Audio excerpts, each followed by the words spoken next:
Hi, I'm JD, and what I'm going to be doing today is showing you how to solve a polynomial that looks like this. So if you would, pause the video and see if you can try to do this one on your own. Alright, so with this one, it's not your typical problem because typically you have just an x squared. So what you do with this problem is basically set it equal to 0. So do that first. So take this and bring it over. So subtract both sides by 14x squared. So this cancels, leaves you with 0. And what is 7x to the fourth minus 14x squared? The same. So it's 7x to the fourth minus 14x squared.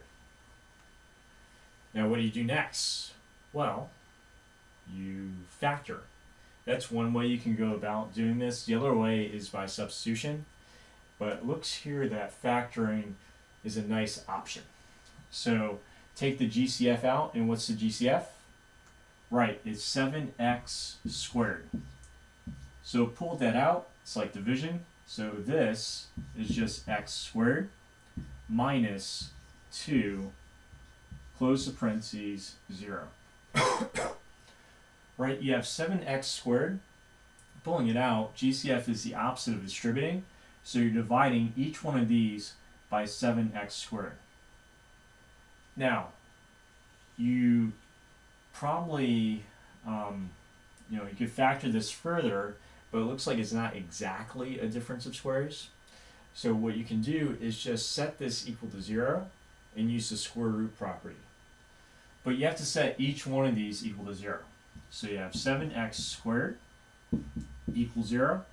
Then you have x squared minus 2 equals 0. Now, with both of them, get the x squared by itself, so divide both sides by 7. Here you get x squared equals, and then 0 divided by 7 is just 0. Here, add 2 to both sides, so this cancels, and you're left with x squared equals 2. Now, it's kind of the same case, but it's going to be a little different. Square root both sides. When you use the square root property, you're going to get plus or minus. So it's x equals plus or minus 0, which is just, well, 0. Square root both sides here, you get x equals plus or minus the square root of 2. So those are your solutions for x. It would be negative, if I'm going to list them in order, it would be negative square root of 2, which is from here, 0, and then square root of 2.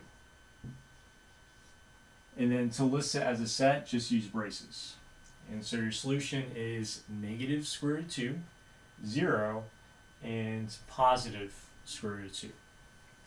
And that's it.